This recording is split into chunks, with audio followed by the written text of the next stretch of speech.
It is 5:30, so I am going to get started.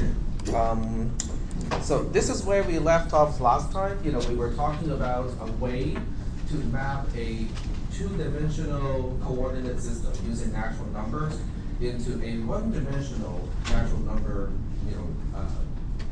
number line. So the question is, how do we do that mapping? And the context of this mapping is to answer the question whether the Cartesian product of the natural numbers n times n, whether it has the same cardinality as the natural number itself, which is known as L of 0 or L of null. Okay, so are you guys still remembering the context of all this stuff, sort of? Okay, all right. So last time, we were, experimenting with, how do we, do this mapping?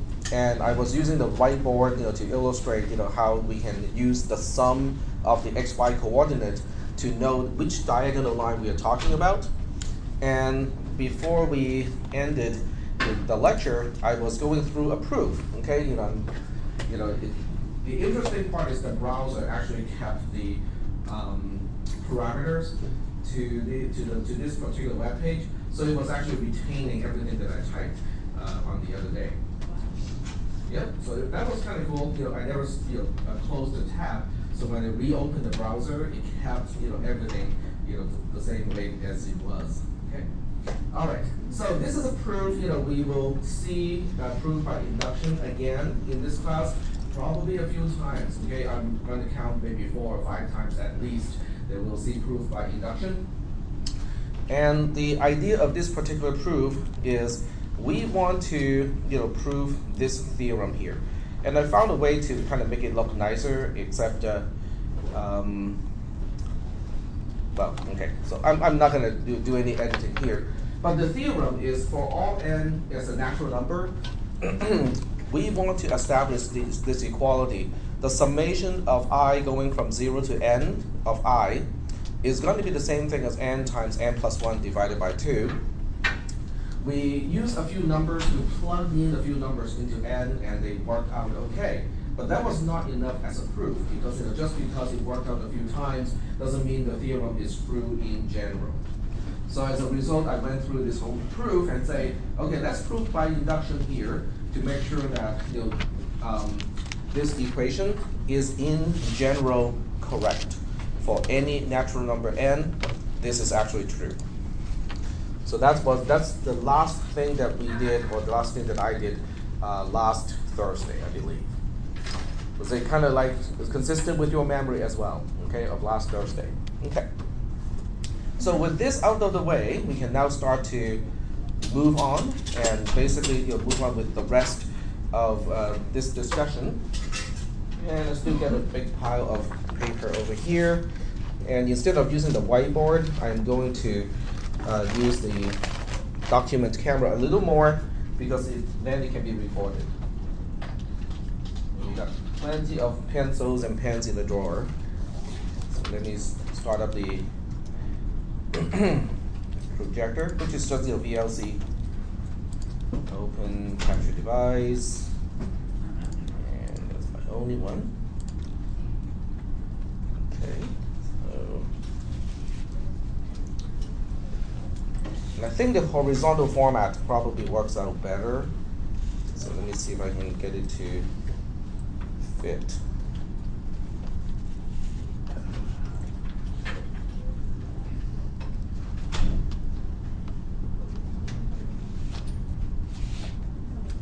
The problem is the base, has a little bump, so that makes it a little bit harder to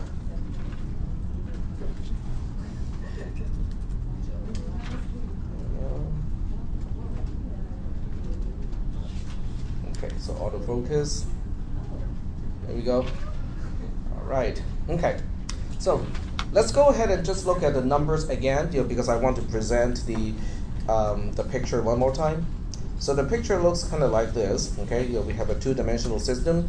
It goes from 0 to all the other natural number, go from 0 to all the other natural number. And last time we kind of filled it in a little bit already. So we put a 0 here, and then 1, 2 is one diagonal line. 3, 4, 5 is the next one. And then we got 6, 7, 8, 9, 10, 11, 12, 13, and then 14, and so on. Okay, is that showing okay so far? I mean, did I write too small? It's okay? All right. Okay. So the idea is, we can tell, from if you give me the coordinates in this particular coordinate system, I know which diagonal line we are talking about by adding up the coordinate themselves. So we'll go ahead and pick one. Okay, so we'll randomly pick one as an example. Let's pick this guy here. Okay. What is the x coordinate of this one? 1. It's 1. Okay, so the x is 1. And what is the y coordinate of this guy here? 2. 2. Okay.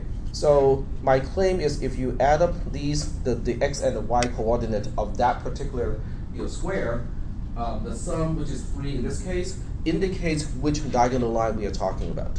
In this case, the sum is 3. So we go like, this is 0, 1, 2. In fact, it is the diagonal line 3 because we start counting from 0. Is that okay? So let me just illustrate it one more time, and perhaps I can use a different color to indicate the diagonal lines. So this is diagonal line 0, which is only consisting of 0 itself. This is diagonal line 1, this is diagonal line 2, and this one is diagonal line 3. Is that okay? It's how I count from 0 to the designated diagonal line. And then if you look at every single pixel, quote-unquote pixel, of diagonal line 3, and you look at the coordinate, and you add up the x and the y of each coordinate, they all add up to 3. Is that okay? Because this one is 3, 0, so it adds up to 3. This one is 2, 1, adds up to 3. This one we just did is 1, 2. And then this one is 0, 3. So they all add up to 3. Okay? So once we know which diagonal line, which in this case is 3, the only part that is left to do is to say, okay, everything in this diagonal line, is on the same diagonal line, but they're off by 1, starting from the bottom. So I need to know how far from the bottom is this particular pixel. But that's easy to figure out because the y coordinate gives you exactly that information. In other words, there's a quick and easy way to figure out the number at the bottom of each diagonal line by using the theorem that we just proved last week. Okay, so we can find the 6 pretty easily. The question is, how do we find out the actual number here? But that is just 2 off because of y. So when you combine all of this stuff here, fxy, because you're given x and given y, that's not very clear to me. Looks a little fuzzy and bouncy. Okay, let me see if I can change to a pen and see if it looks better. So fxy, we know it has to do with x plus y plus 1, the whole thing divided by 2. Now we know that is important because once we know which diagonal line we are talking about, the number at the base of the diagonal line is x plus y times x plus y plus 1, and then the whole thing divided by 2. Well, let's double check, see if it works. Okay. So the question now is, we know we are talking about diagonal line number 3, so x plus y is 3. 3 times 4 is 12, 12 divided by 2 is 6. And in fact, we do have a 6 at the beginning of this diagonal line. This is 4, this is diagonal line 4, so x plus y has a value of 4. 4 times 5 is 20, 20 divided by 2 is 10, and in fact we do start with 10 with this diagonal line. So it works out okay. So the only thing I have to do now is to remember to add the value of the y coordinate, because that tells me the number of the individual pixel that I'm interested in. Yep. Can you repeat the fxy part? Oh, the f is basically the function that we're talking about. In other words, we are switching back to this notation here. So we want fxy to be a function to map the 2-dimensional natural number coordinate system into a 1-dimensional natural number line. So that's what f is. F is the function that we want to find to do that mapping. And we want f to be injective, because once we can establish that f is injective, then we can say, n, Cartesian product with n, also has a cardinality of aleph 0 or aleph no.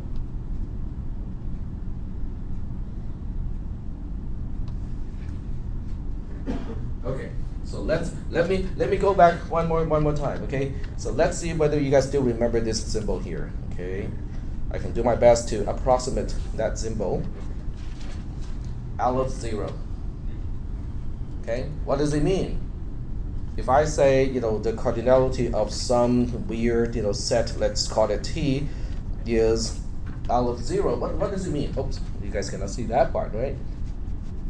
There we go. Okay, what does that mean? All numbers between 1 and 10. Say what? Say one more time? All numbers all numbers like between 0 and 10. Actually, all numbers generally. Okay, one thing we know for sure, okay, we know that the cardinality of the set of all natural number is aleph 0. Okay, we know that because that is the definition. Is that okay? That's the definition of aleph 0. So the question now is, well, but how do we know that T also has the cardinality of aleph 0? Because most likely than not, okay, T and natural number set n here, they both have an infinite number of elements. So you can't really say, okay, you got 6, the other set got 6, so they have the same cardinality. We can't use that rationality anymore. Yep, go ahead. Question? No? Okay. So the way to do this is you can say if there exists a function f, okay, that maps from set T, in this case, as using this example, to the natural number set, okay, if there exists a function like that, f is injective, okay, then we can then say that the cardinality of T is also aleph 0 or aleph no. That is the definition. So we have to find that injective function f so that we can say, oh, T has the same cardinality as the natural numbers. Is that okay? Well, let me check one more thing. What is injective? What does it mean when a function is injective? Yep, so the mapping has to be unique. Yeah. If you pick two different elements from the domain, they have to map to different elements in the codomain. Doesn't mean that you have to use everything in the codomain, it just has to be unique. Okay? So in theory, that's a relaxed requirement because you don't need bijection. In this case, you just need it to be injective. Is that okay? So that is the reason why we want to find this particular function f, because we want to be able to map the two-dimensional coordinate system using natural numbers into the natural number line. Because if that function exists and it is injective, hey, you know what? We have just proven that the cardinality of n times n using the Cartesian product is actually the same thing as n. Yep. So if you had the cardinality of a set, and let's say that it had, let's make the mapping simple, where it was like, the set was like 1 maps to 1, and then 2 maps to 2, and then 3 maps to 3. Because that would be injected with the natural numbers, does that mean that it's cardinality 3 in addition to being cardinality eligible? Say that one more time. Okay, so like if you had a set where the set's mapping, where it's like if you were to pass 1 and so the set's a function. Okay, so let me write down the function. So go ahead and define the function. So the domain of the function would be 1, 2, and 3. The domain is 1, 2, and 3? Yeah. Okay, so you have a function, I'll call it G here so we don't confuse it. So it maps from 1, 2, and 3. Yeah, and then it maps to 1, 2, and 3 in that order. Okay, so G of x is just x. Yeah. Okay. Then that would, but because so it would have the cardinality of 3 from it being 3 elements within the set, right? But it would also be a cardinality of LF null. I see. So That's a good point. Because it is still injective, because it's a function, you use up Yeah. every single thing in the domain. It is injective because each element maps to a different thing in the codomain, and because surjection is not needed in order to make it aleph 0, so that means it is aleph 0 by that definition. So unless I mess up the definition itself, Yeah. then it does meet all the requirements to be aleph null. Yeah. So intuitively speaking, it seems like I missed something because that doesn't seem to me that the cardinality is aleph null. But according to what I just defined, it is aleph null. So it can have multiple cardinalities at the same time. Well, let's look it up. Because I hate to be wrong because I don't, because it's not consistent with everything else that I know. So I want to make sure. Yep, go ahead. Didn't you say at the start of this thing you're talking about sets with like infinite sets? So wouldn't that set not be considered? You couldn't use that set as an example because it's not infinite to begin with. Well, I don't think that is a requirement. That's the problem. Okay, so let me look it up first.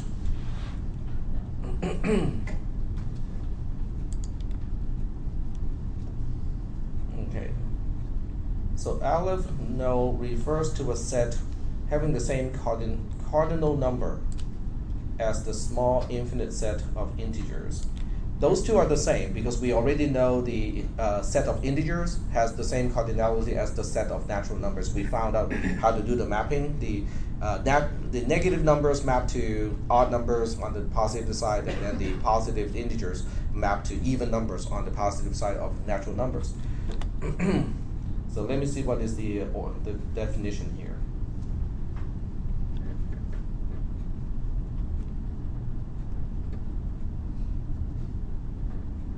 That's a little bit more than what we talked about.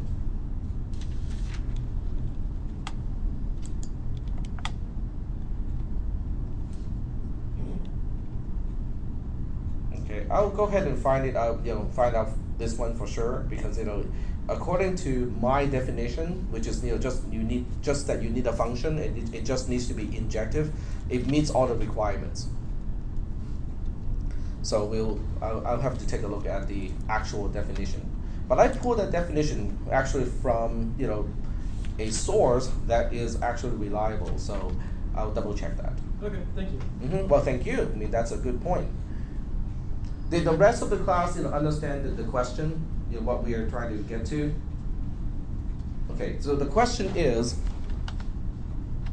if I define a function g where the domain is only 1, 2, and 3, and the definition of the function is g of x is x, which means it maps 1 to 1, it maps 2 to 2, it maps 3 to 3, it meets all the requirements that I just mentioned in order for the cardinality of g to be also known as aleph null, because it meets the requirement of being injective, right? And that's it. We just need it to be injective to map to the set of all integers. Yep. But it's not infinite. But it's not infinite. That is correct. And the site set has to be a small infinite set. So it has to be okay. So there has to Well, that's be what the an site said. infinite number of elements. Okay. The injectivity is only sufficient in order to show that it's a countable set, which indeed it is. When you create it, can count that. Yes. It needs to be a bijection in order to show that it's aleph null. Okay. So it needs bijection to be aleph null. Yeah, Okay. injective only is enough for countability, not. Gotcha. I think I might have actually said that too. I want to be sure. Countable. Okay, yeah. Okay. Well, this is definitely one of those embarrassing moments because actually I wrote this, but then I forgot about it. But that's the reason why I wrote it. So I guess it's self-consistent there in a way. But yes, so for those of you who actually read my notes, I was actually right. So the past me was actually correct, but the near past me, which is a few minutes ago, was actually wrong. See, I am a function of time. Okay, so just to add to the confusion, the notes is correct, okay? If you find an injective function, it makes it countable. If function f is also surjective, which means everything in the codomain is mapped from the domain, then f is countably infinite. And it is the countably infinite that gives it the olive null notation. Okay, so we're all clear here. Okay. Thank you, and thank you. Thank you for asking the question, and thank you for finding the answer. It's all about definitions. Very good. I don't mind to be wrong as long as I know what is right.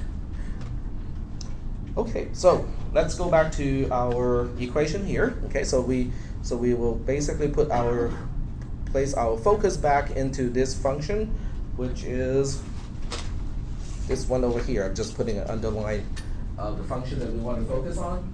Okay, so we have a way to do the mapping, and now the question is it bijective? Is it also surjective? In other words, if I pick any number on the natural number line, can I map it back to a two-dimensional coordinate using only natural numbers? That's the question. Because if I can do that, it means it is both injective and surjective, which basically means they have the same cardinality. It is countably infinite. Is that okay? Okay, so we have a one-way function at this point. Now, how do we prove that this one-way function is in fact injective? Well, can you prove that it? How would you approach this to prove this is injective?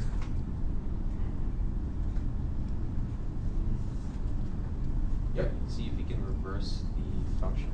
Okay, so you can see if you can reverse the function, but you can also make the assumption and say, okay, I'll give myself two different coordinates. In other words, I have x0, y0 as one coordinate. I will have x1, y1 as another coordinate. So if the function is not injective, then I should be able to find two coordinates where, when I apply the function, they map to exactly the same natural number. Is that making any sense? Okay. So we'll go ahead and use another piece of paper to kind of propose what's going to happen when the function is not injective. Okay, so we'll deal with injectiveness first. Okay, so we'll pick x0, y0 as one coordinate, and it will pick x1, y1 as another coordinate. In other words, in the 2D space, I'm just picking one thing over here and another coordinate over here.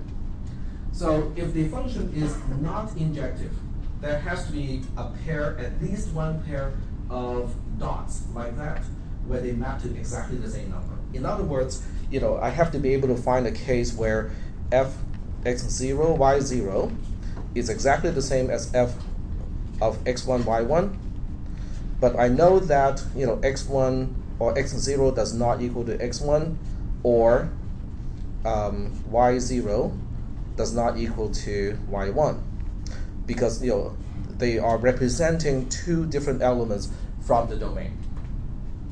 Is that making any sense? So this is true, but only if the function is not injective. Is that making any sense? Because if the function is injective, then it is guaranteed that if you start off with different elements in the domain, they always map to different things in the codomain. This can only happen if the function is not injective. So we want to say, okay, let's say we can find a pair of points like that.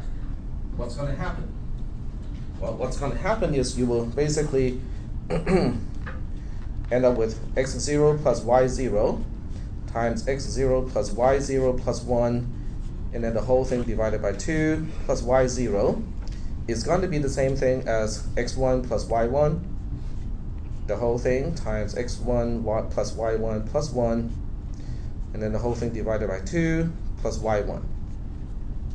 Is that making any sense? Because I'm just expanding the function itself. So we want to see if we can come to a contradiction in this case. In other words, this is actually not possible. Can we come to the conclusion that this is not possible?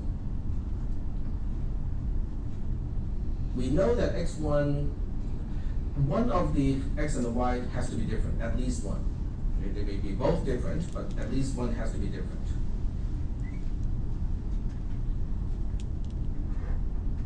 So can we come to a conclusion? Can we prove that this equality is not possible? Just using algebra. Yep. Yeah, if you take one of the y's to the other side, then it's y1 minus y0, and there's no way that they can cancel each other out because they can't be the same number. So you would end up with one side being greater and lesser than the other side. Okay, so you take one of the y to the other side, so you have the subtraction? Yeah. Okay, so do you want to move this one on the other side too, or just move the x? Just like y0 at the very end of the first half. Just take this out and put it over here? Yeah. Okay. So now we have x0 plus y0, x0 plus y0 plus 1, the whole thing divided by 2, equals to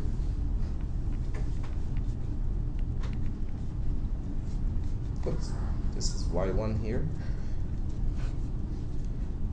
plus y1 minus y0. Okay? And why is that not possible? Because there's no way that value can be 0, and therefore the right side is going to be different than the left side no matter what, because y of 0 and y of 1 can't be equal by like the parameters that you said above. Well, this is an OR, which means the y's can be the same, Okay. and then you just need either the x being different. Okay, there are three scenarios that can happen here. The x's are different, and the y's are the same. The x's are the same, the y's are different, or they're both different. So I think this proof needs to go in all three directions, Okay. and basically say, okay, what if x0 and x1 are in fact the same, but the y's are different? What if the y's are the same and the x's are different, and not what if they're both different? So I think there are three subcases that we have to prove. But the bottom line is, in each case, once you lock down which one is the same and which one is different, you should be able to prove that it is not possible. Yeah. And once you can prove that all three cases are not possible, then you can come back here and say this equality is not possible. The battery just died. But it's okay, because I think they got spare batteries. Yep.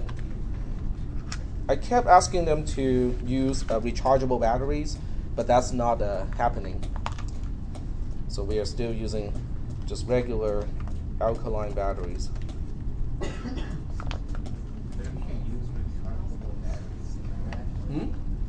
Sorry? Couldn't you use like rechargeable? You can use rechargeable in those. Yep. There we go. And these are not rechargeables. I asked them to use rechargeables, but they did not. Oh, I think. Okay, let me see. I can feel the temperature. This one is new. Because I just mixed the three batteries, so they all look exactly the same. But because this thing has been next to me for long enough, it is slightly warm. So even without a thermal imager, I can still feel the difference.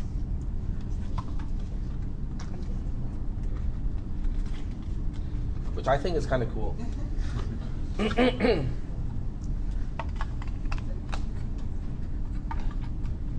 But next time I'm gonna bring my thermal imager, just so that I can tell which battery is fresh and which one is not. You can actually buy. You can these days. They used to be super expensive. I think they're now down to like $200. As an attachment to a cell phone. So they attach to the micro USB port of a cell phone. So you can actually use a cell phone and turn your cell phone into a thermal imager, which is really cool. You can use it to look at your laptop computer and see how hot it is running and stuff like that. Okay, so anyway, I'm not going to go through this proof, because you can do it yourselves. Okay, so all you have to do is to separate it into three cases. So I'll give you a clue. Maybe you guys can do it either as a homework assignment. But I don't want to grade it. But I think it is a great exercise for you guys to do it because it's algebra. This is really just algebra. So what you want to do is to separate it into three cases. Case number one is you say x1, x0, and x1 are in fact the same, but the y's are different. Okay, so this is case A. You plug in this assumption into the equality and say, it's not going to work out. Okay, pretty sure you can prove this is not going to work out. All you have to do is to do the multiplication. Multiply everything out so that you can separate the terms that only contains x's and say, okay, we can cancel everything there. Then you are left with some terms involving y's, and then you can say, oh, okay, that's not going to work. So you have some leftover stuff that's not going to work. The case B is symmetric to this one, which basically you say the x's are different, but the y's are the same. Okay, so you prove it exactly the same way, just flip the x into the y. You can prove it easily.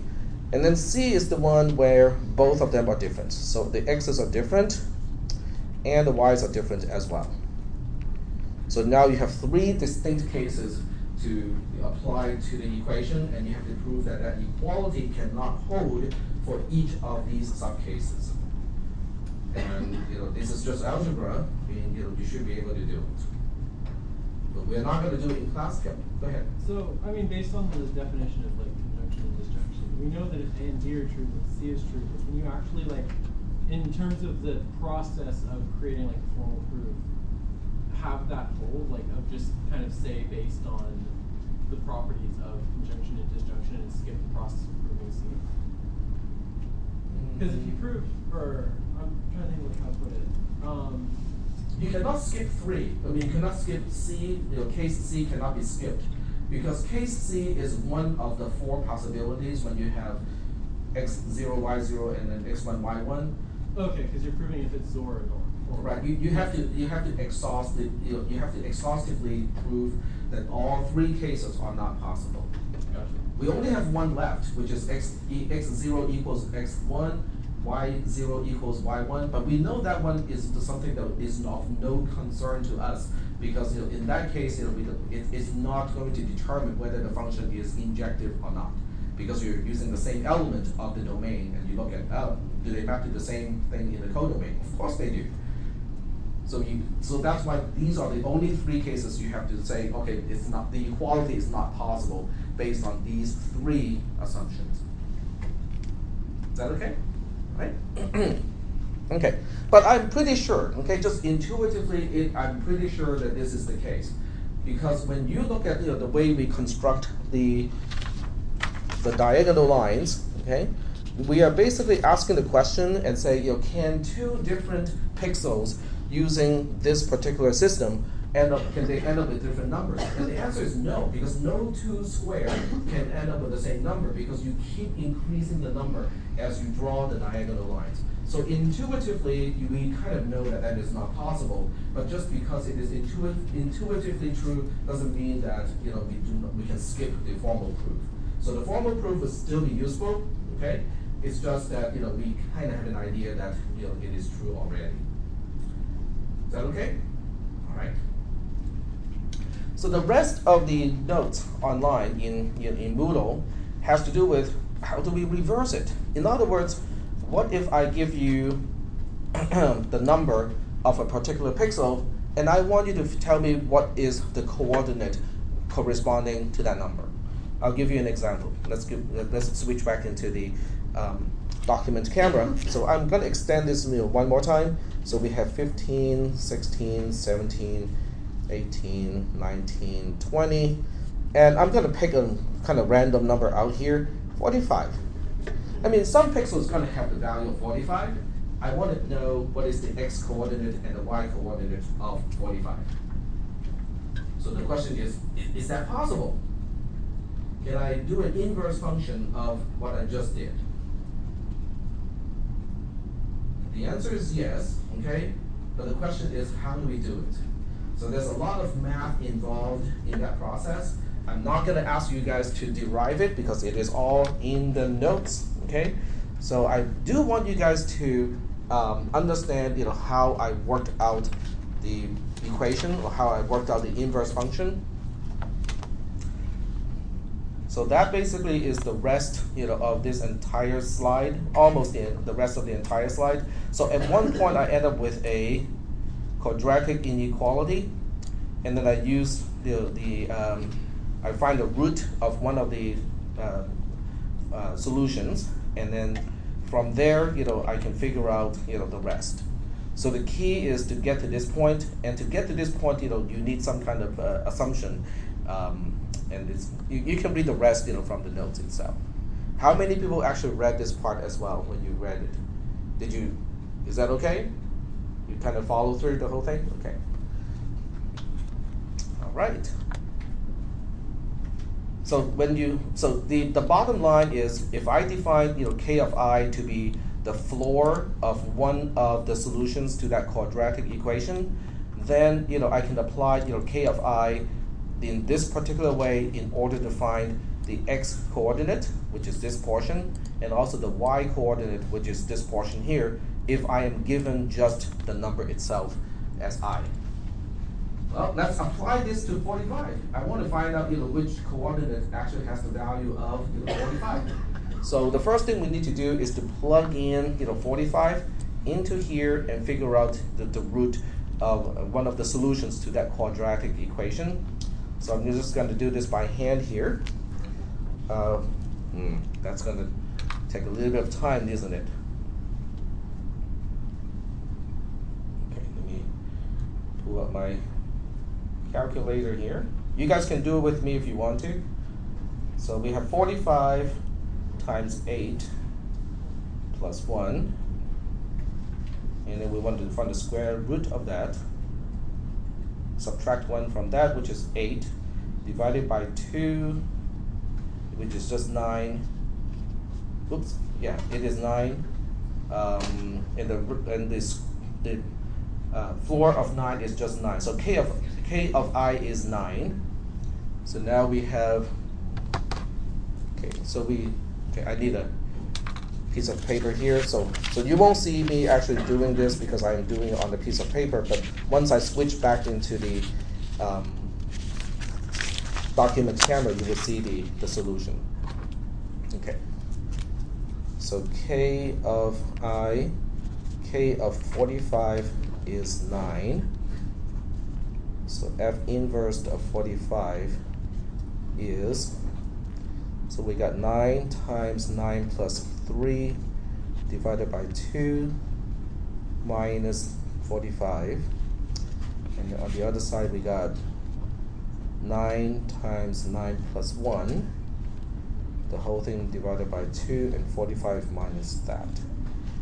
Okay. That becomes 9 times 12, okay, that's 12. 9 times 6 is 54. 54 minus 45 is 9. And then on the other side, we got 45 minus 45. So that's a 0. Okay, well, let's see if that works. So I'm switching back to the document camera just to show you how I worked it out. So you can see that I plug in 45 to the k function, and that gives me a solid value of 9. I plug that 9 into the inverse function, so we have 9 times 9 plus 3, which is a part of the equation. 9 plus 3 is 12. 12 divided by 2 is 6. 9 times 6 is 54. 54 minus 45 is 9. And then for the y coordinate, we have 9 times 9 plus 1, which is 90. And 90 divided by 2 is 45. But we subtract that 45 from 45 itself, so we end up with a 0. So that means the pixel at 9, 0, x being 9, y being 0, has a value of 45. Well, does it work out? I mean, let's check it, right? Because if this works out, that means f of 9, 0, this is the forward function, should be 45. Okay, but by definition, we already went through that calculation. So we have 9 times 10, the whole thing divided by 2 plus 0. That exactly is 45. So it is self-consistent. So I just figure out that the pixel with a coordinate of x equals to 9, y equals to 0 in fact has a value of 45. Is that okay? Sort of. But I find it to be pretty cool because now you can instead of transmitting a coordinate using two different numbers, one for x and one for y, you can transmit a single number and then use F inverse to reverse it back to the coordinate. I think that is really cool. No, you guys don't think it's cool. Okay. Yep. Can you extend that to the z-axis as well? Well, if you can map if you can fold two dimension into one, then you can repeat doing that to any dimension system until you only end up with one. So, is that used in terms of like storage of large? I have no idea. That's too practical. That is way too practical. But what you said is true. You can take a coordinate system in any dimension, 2, 3, 4, 5, and up, and each time you just fold two dimension into one, and you keep doing it a few times, then you end up with one single dimension. Which basically is really kind of cool because what this is really saying is the cardinality of the natural number Cartesian product with itself any times, okay, as long as this n is a finite number, it really has the same cardinality as L of 0 or L of no. Why Yep. does it matter that n is finite? Sorry? Why does it matter that n is finite? Well, little n, you mean the small n, lowercase n? Because you need to focus on, is it n to the power of 1, 2, 3, 4, it cannot be like. But yes, but I see your point. But for any n, as a natural number, look, okay. For all small n in big N, how about that? Oops, you cannot see the other side. There we go. How about that? Okay, cool. But I find it to be very interesting because now you can say, okay, you're dealing with a three-dimensional space. I can map it into one single line as natural number. And then somebody's going to complain and say, but in all the math classes we have, coordinates not starting from 0 because they go in both directions because they're all integers. That doesn't bother me either because we already have a function to map integers into natural numbers. So you just have to apply that first before you fold dimension. You see what I mean? So you basically look at okay, so let's take do the two-dimensional system here. So you have 0 here, 0, 0, but it is based on integers, not natural numbers. So what do you do to map a coordinate here into a single natural number? It's okay. So what you do is you fold the negative side into the positive side first, using the odd even number thing that we talked about last week. Fold the negative side of the y-axis into the non-negative side of the y-axis. So now you have a two-dimensional system only using natural numbers, right? Well, once we have that, we can use what we just talked about to fold the two dimension into one single dimension. Not a problem. What if this one has a z-axis? Fold it one more time. Yep. So could you store three-dimensional coordinates in just like one Single natural number, yes. That's Not just 3, try 4 dimensions, 5 dimensions, as long as the coordinates are in whole numbers, integers or natural numbers, we're good. So we cannot deal with real numbers here. Gosh, Okay. It's just natural numbers. It has to do with natural numbers. But it doesn't bother us in computer science because when you think about our coordinate system, there's no such thing as real numbers in computer science. Right? Okay, I'm waiting for someone to complain and say, but what about floating point numbers? How many floating point numbers do we have? In theory, that should be an infinite number because those are all quote unquote real numbers, right? Yeah. But it cannot be infinite because what about how many bits do we allocate to a double precision floating point number, the IEEE representation? 64 bits, right? So even though I cannot fully remember which part is the mantissa, which part is the exponent and stuff like that, I can tell you that we cannot represent any more than 2 to the power of 64 unique values, right? Because you only got 64 bits. No matter how you allocate the bits, no matter how you interpret the bits, you cannot have more than this many combinations. And as a result, there cannot be any more than this number of values, in a double precision floating point number. So we are not dealing with actual real numbers in computer science. Everything that we talk about, everything that we deal with are quantized. Well, as long as they're quantized, you can map anything that is quantized into the natural number. So we get back into natural numbers. Is that making any sense? So I think this is kind of profound, although I have no idea of any practical use of this. But just the ability to fold, any dimensional space into just a single line of natural numbers seems to me to be profound. But I have no idea why it is the case. Is that okay? So that gives you guys the opportunity to make use of this kind of folding scheme into some kind of application that is actually practical.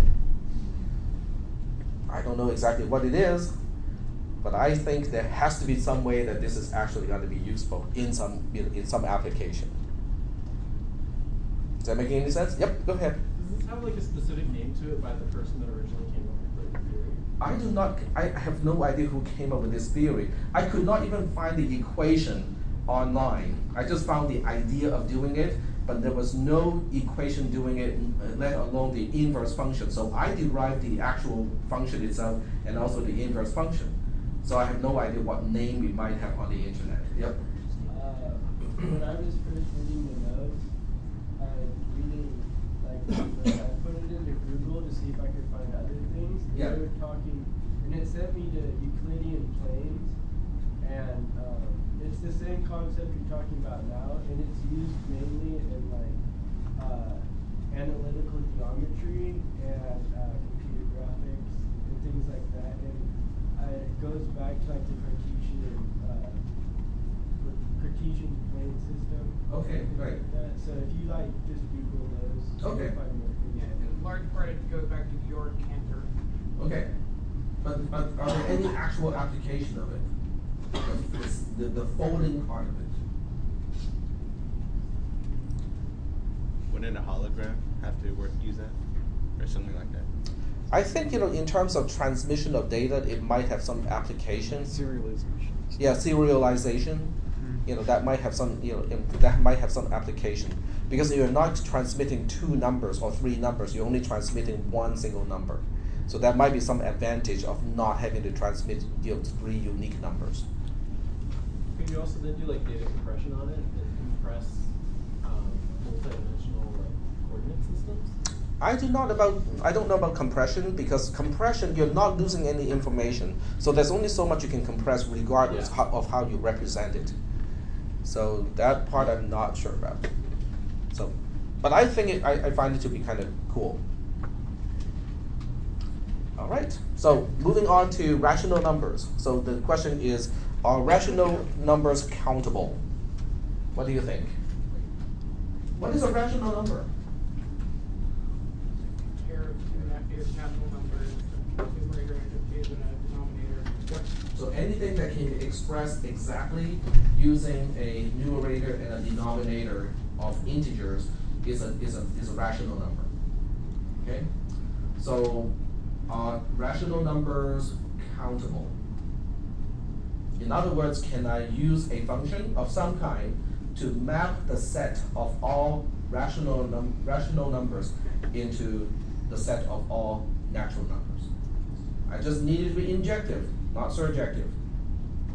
Yep, that's definitely the case, because when you look at a rational number, it's basically just having a integer as the numerator and another integer as the denominator.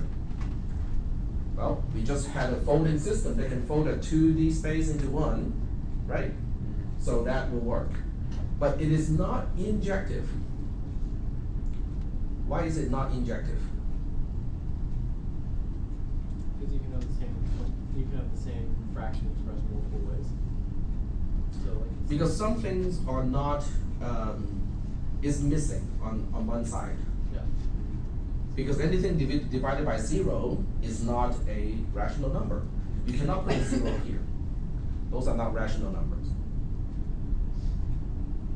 And then you might have the 5 over 5, 3 over 3. So it depends on whether the rational numbers are after simplification or before simplification. But these really should map to the same point. So you have to talk about rational numbers after simplification. All right. So, are there any further questions about what we have just talked about so far? Concept-wise? Yep, go ahead. For the rational number, if you left out the third element, would it just assume it's 0 so it still works? Is that how it works? Leave out the third number. Because it says you need the first element to be the tuple, and then the denominator, the numerator, the second element is the denominator, and third element is the sign. So if you just left out the third element, would it just assume it's 0? So it works then? Because it says it works for all natural numbers.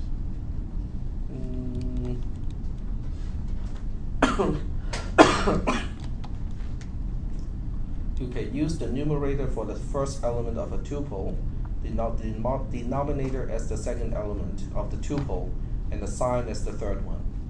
So we basically use 3 numbers instead. But you can always just do number, because any type of integer can be mapped into the natural number already. So there are different ways to map it. Okay. Yep. But it's not surjective. In other words, using any type of mapping, you cannot reverse it. Okay. Or at least, I haven't found a way to So map it has it to so that be, it's it has to surjective. be 3 tuple Yeah. or 6 tuple to be surjective.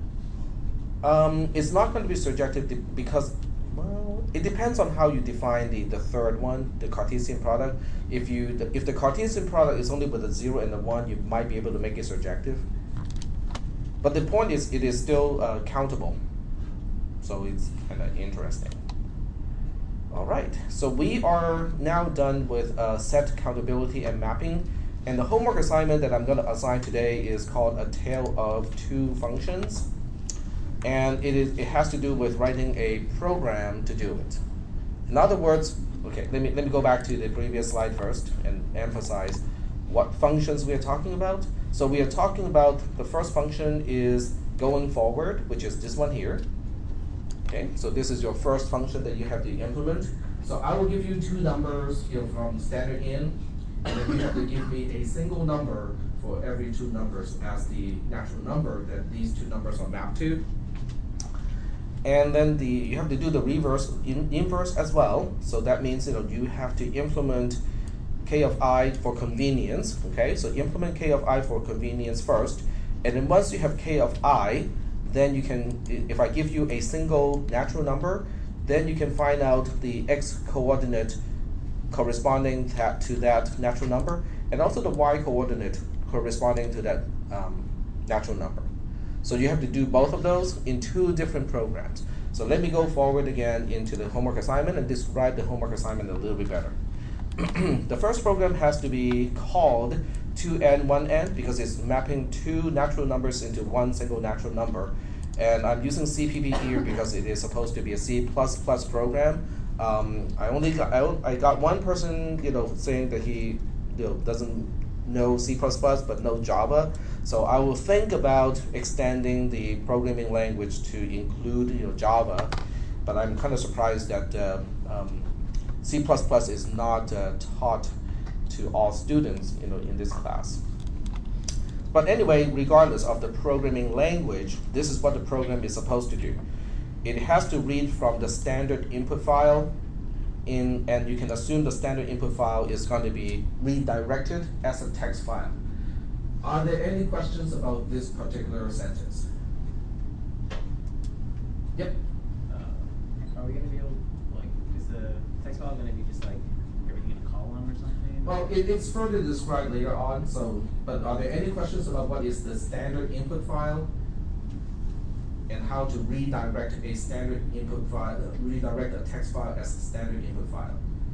Question? Yeah, how is the standard input file just what that is, like the .cpp? Is that No, the standard input file, it can be named anything you want. It's just a text file with just numbers. Okay. But then when you run the program, you have to use the redirect operation on the command line. So I can show you guys how to do all that, the low-level details I can show you guys. But conceptually, do you know what is the standard input file? What is the name of the standard input file? Cin is a C object representing the standard input file. Yes, correct. But does it have a name in the file system? Insertion operator? It does not have a name. The standard input file has no name as far as the file system itself is concerned. Okay? So do not hard code your program to look for a particular name. All you need to do is to use standard in, okay, stdin if you're writing a C program using scanf and printf and that sort of thing. Or if you use C++, you can use cin to represent the standard input file. Okay? Does everybody know how to use cin in the context of a C++ program? You all good? So normally cin is only representing something they can type on the command line, right? But you can also use the redirect symbol, which in this case is the less than symbol, so that you can treat the content of an existing text file as the input, as what you type on the keyboard. Okay, I'll show you guys how to do that. Okay. You can assume the input content is valid in this case, so there's no need to check that everything is a number. You can assume that everything is all valid numbers in this particular input file. Each line of the input file has two natural numbers separated by one or more space characters. There's no need for any concern about one or more spaces because cin automatically takes care of that.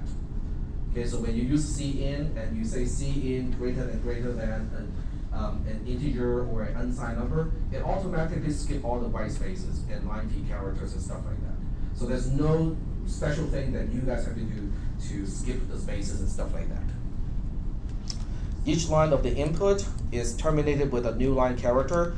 Once again, there's no real concern about this part because a new line character is really treated as a single space. So your cin will automatically take care of that. Your program does need to detect end of file of the standard input file so that it knows when to stop reading additional numbers and say, okay, I'm done with all the numbers, it's time to exit the loop and exit the program. Okay. Does everybody know how to detect end of file as far as cin or any type of file is concerned? Okay, sort of? Yes? No? Okay. I will deal with that later. So I can give you guys a template program or something like that. Your output has to write to the standard output file, which is also going to be a text file. What is the name of the standard output file in C++? Cout. Exactly. Okay, very good. Each line of the output corresponds to the collapsed numbers according to the class material. So this is F mapping two natural numbers into one single natural number. Is that okay? All right. Yep. When we write it out, do we just separate the numbers by space or new character, or should we do the same format that you have, where it's like space, space, and then there's one number, space, number, and then new line, space, number? Each line of the output file corresponds to the collapsed number according to the class material. So every two number in the input goes to one single number of the output on one line. Okay. All right. So the other one is kind of the reverse of this. You have the standard input file having only one number on each line, and then the output needs to have the two numbers on each line, the x and the y coordinate corresponding to that one value. Is that okay? I can give you a little mock manual mock example. Let me see if I can find the sheet here. Okay, we can get this. Okay, so switching back to the. Okay, so this means in one particular test case, I can give you, I'm just looking at the values here. So the input can be 2, 0, 2, 2, and let's make one which is 0, 1. Okay? So if the input consists of 3 lines, and on the first line is 2 space 0 line feed, on the second line is 2 space 2 line feed, and on the third line it is 0, 1, 0 space 1 line feed, then I want the output to be corresponding to the values of those particular positions. So 2, 0 has a value of 3, so I want the output to be 3 on one single line. 2, 2 is corresponding to 12 here, so I want the second line to have a single number of 12 here. And then on the third line, it is 0, 1, which is corresponding to the value of 2. So if this is the input, I want this to be output. If this is the input, I want that to be the output. So it's reversing each other, right? No? Yes? Okay, cool. All right. Yep. So will the program have to know, check if a single number was entered, then do it the reverse way? If 2 numbers were entered, then do No, your program doesn't need to know because this is what I would feed to 2n, 1n, assuming you're converting a 2-dimensional value into 1-dimensional. Yeah. This is the input into 1n, 2n, which means the input is one single natural number, and then the output would be the coordinates. Okay. Is that answering the question? Kind of. Well, like the program asks the user which. No, the program doesn't ask. You're writing 2 different programs. Oh, okay. So there are 2 different programs here. One program goes in this direction, is called 2n, 1n, and then the other program going in the opposite direction is called 1n, 2n. Okay, that answers. Yep. Okay, is that helping? Yep. I'm still kind of unclear on the. You said don't hard code the name of the file that we're reading in. Yeah, because it's standard input file. It has no name. How does my program know where it's getting it from? You on the command line, you use the redirect symbol. So I'm gonna do this to show you guys how to do it. I'm kind of surprised that you have not been shown how to do it. Okay, so we'll go ahead and do it. Okay, this is something that the C programming class really should be should introduce at least. Sorry. A lot of them are using Windows Studio. So this is what I'm gonna do to show you guys how to do it. The mechanical part. Yep. So, sorry. Go ahead. Oh, I was saying a lot of the C classes are in Windows Visual Studio, so I wouldn't exactly think that might be a lot. You can still interact, because if you can interact using the keyboard, using cin, you can redirect, using the file. No, I mean that might be why it hasn't come up. Oh, okay. Because they have not. This is a great way to test programs because you don't have to retype anything. You can retest a program the same way every single time. Okay, so I'm going to write some sample programs here that will be helpful to get this homework assignment started. Okay, so the first program I'm going to write is called add. Okay, so the name is kind of implying what it's going to do. So it's going to be like this. Let me turn off syntax highlighting because I think sometimes it makes it harder to read. Okay, so the first thing is I need a structure that will exit when I'm hitting the end of file. Okay, so how do you detect end of file in C++ using cin? Well, I don't remember exactly, but that's why we got Google, right? So you say C++ just in case cin end of file. Okay, and we'll dig up something. Ooh, guess what we find here? Now, as a standard, procedure, I try to skip, Stack Overflow. So you can go to C++ reference. Okay, that has got to be right. Yep. Why do you skip Stack Overflow? Because I have to dig through all kinds of stuff there. And sometimes people put in incorrect answers. Then you have to go like, oh, somebody else said that answer is actually wrong, and so on. But you just go straight to the source, okay? EOF is a method of iOS, the iOS class, which CIN is an object of, okay? So if I ask you guys what is CIN? What is CIN? Is it a class?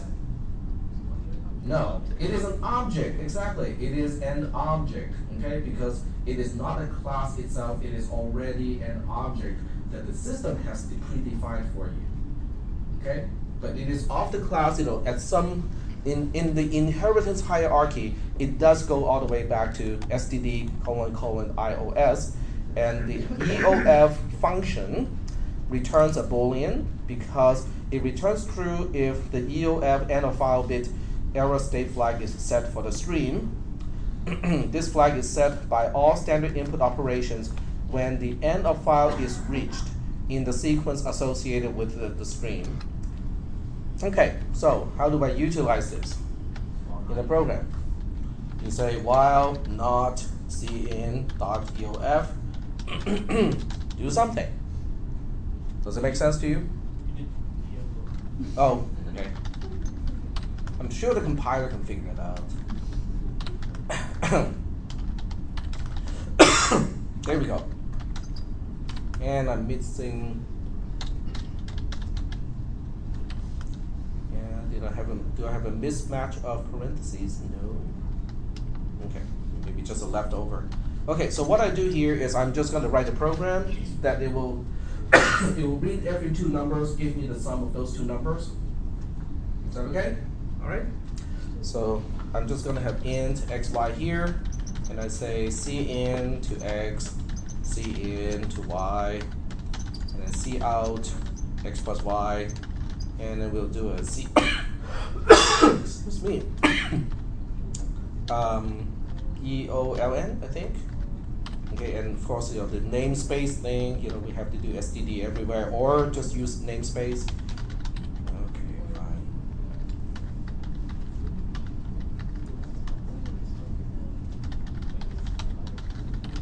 There we go. Okay, so are there any questions about this program, or did I misspell EOLN? Is that N-line? N-line? Okay, ENDL? Okay. Close enough. ENDL. Does it have open and close paren, or is it a constant? Just the way it is? Okay, cool. All right, so it's close enough. The concept is right. Okay, so we'll go ahead and try this one out. It's G++, dash O add.cpp. And the complaints is not a member because I forgot the pound include. And I think it is IO stream. Okay. Without the .i. There we go. Okay, so. Did they include F string? Huh? Not include F string? Nope. Excuse me. Okay, so when you run the program, it's going to prompt you, right? This is standard in. So normally, if you don't do anything about it, it will ask you and say, okay, what are the numbers? So I'll give you like 12 and 45. It gives me 57. I give it 0 and 0. It gives me 0 back. When I type Control D, which is end of file in Linux, it just terminates. Yep, go ahead.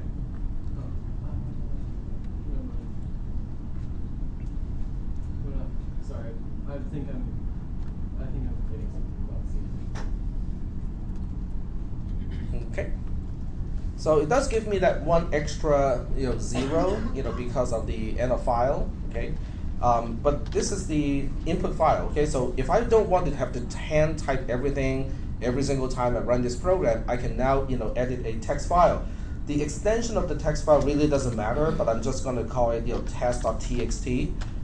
And in this file, I can type in exactly the same test case, 1245. What is the other one? 0, 0.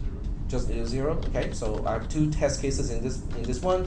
So this time when I run add, I can now use the redirect symbol, which is the less than symbol, to redirect into the standard input file. So you can use the file that I've just created as if it is the standard input file. Then it will give me exactly the same result, because whatever is in the text file, it is as if I just typed it by using the redirection operation. Is that making any sense? Okay. Now this program can be improved a little bit. Okay. So if you want it to be improved a little bit and not have that one extra 0 at the end, what you can do is you can say, oh, you can do this. Okay. So you can say std : cin that and that. Okay. And then we can get rid of these two, get rid of that, put the ints all the way up here. And that will work too. And this will get rid of that extra 0. Okay, so what is going on here? You should know your C++, right? Initialize 2 variables, and then you wait for the first character to go on there. Okay, first of all, what is the return type of the greater than operator as far as cin is concerned? What is it returning? Greater than is an operator, obviously overloaded in this case to mean something other than shifting, right? So the question is cin greater than x here is going to return something. It has a return type. What is the return type? What is it returning? An input stream. An input stream, which is cin itself, right?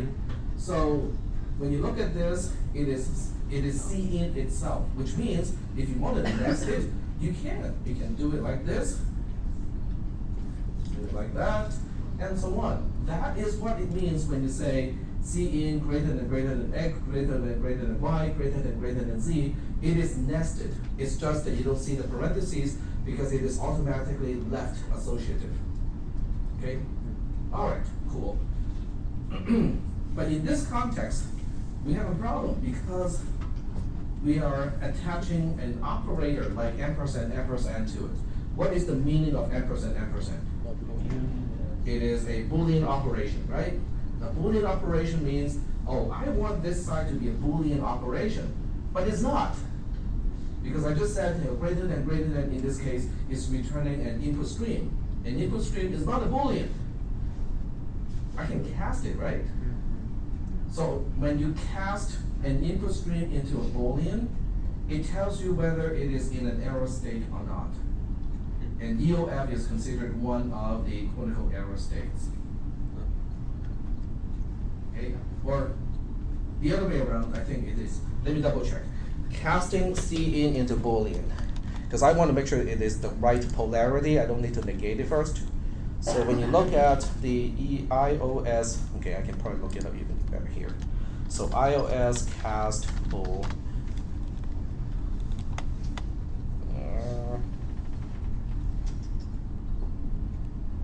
There we go. Okay, it returns whether an error flag is set or not. So that is actually reverse of what I want because it returns,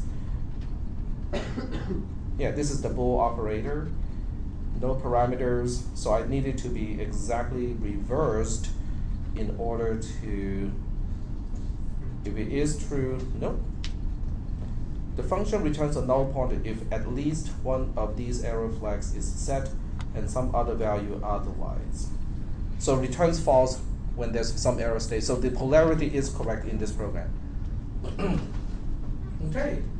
So that means the condition of the while loop is going to be true if and only if both operations were successful. Yep. Can you click the C++ 11 tab just real quick? Because it had a different one in case it changed.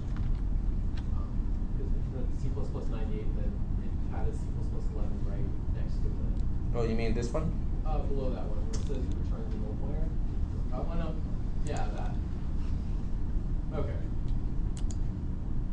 One says it'll return a null pointer, and the other one returns false, which in our context means the same thing. Yeah. Yep. Which one is more recent? The 11, right? It's 2011. Yep. Yeah. Why don't they just spell out 2011? I mean, that's the whole thing about Y2K. They never learn, and these are the C++ people. They don't learn from Y2K. Okay, bothers me. Okay, so this program should work, and it will avoid that one. It will get rid of that last 0 because if I'm at the end of file, then the first read operation will fail automatically, which means the second one won't even be attempted. Okay, so we'll go ahead and give it a try. Recompile first, right? There we go. And then we run it. This time only gives me 1 0, which is great. So that means this is the framework that you can borrow to get your homework assignment done. And please do not ask me to upload this to Moodle so that you can download, so you can just modify the program a little bit to make you know your own. I think it won't take you much time to retype this. And I know most of you would use the namespace, so you don't even have to type std::: all over the place. Okay, is that okay? So do you have enough to start with your homework assignment? Cool, excellent, yep. Are we turning into programs? You are turning in 2 programs, that is correct. So if I go back to the website, it will tell you what you need to turn in. Let me find the homework here. Okay, so you will end up with 2 files. One file is called 2n1n.cpp. You will end up with another source file called 1n2n.cpp. And what you want to do is I want you to zip up the folder, which is collapse. Okay, so both of these programs need to inside a folder called collapse. So the zip file that you're turning in is going to be called collapse.zip. And then you turn in the file through the submission of this homework assignment. So I'm going to make sure the date is correct, okay, because I'm giving you guys 1 week to do it. So that will be next Tuesday. Next Thursday? Tuesday. Today is a Tuesday, so you have 1 week to work on it, so it'll be the next Tuesday.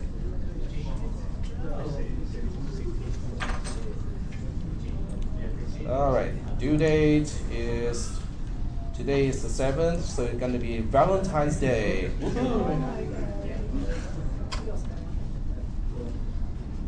And save and return to course. There we go. So for those of you who really want to kind of make this fun, you can use the numbers to kind of draw the heart thing, because the number of spaces really doesn't matter.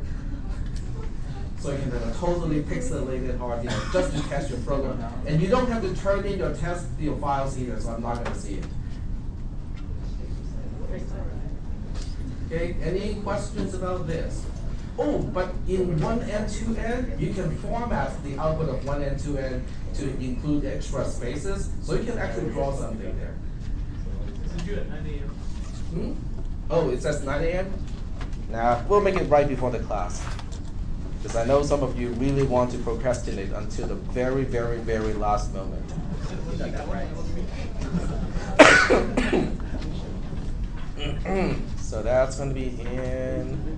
All right. So one more thing, because on Thursday we are moving on to propositional logic. So you might want to read ahead of me. I'm pretty much going sequential on all of these topics. So if you just kind of move forward to propositional logic and start to read the chapters over there, that would be cool. And let me change the due date or the time of the due date to 5:30 to match this class. There we go. Make it 17:30. There we go. Save and return to course. There we go. Okay, so if anyone cannot program in C++, please talk to me or send me an email, because I really want everything to be turned in as a C++ program, because I use a script to grade it. If it's Java, my script is not going to work for that particular program. So that would have to be graded separately. Because I don't want people to have to turn it in but I don't like C++. I know how to use Python. Can I turn it in Python? I know PHP. Can I turn it in a website instead? No. The answer is no. Okay? So if you know C++, turn it in using C++. Okay? So for those of you who cannot use C++, send me an email so that I can at least find out why that those people cannot program in C++. But for the most of you, I think C++ is good, right? Okay. Your email's not right? Yes, in syllabus. Yep. Maybe one of these days I will use Lua instead. So I'll pick a programming language that no one is likely to know. Okay, so I'll see you guys on Thursday. So please read ahead of me into propositional logic, because it's a big topic. Yep. This Thursday, that punch.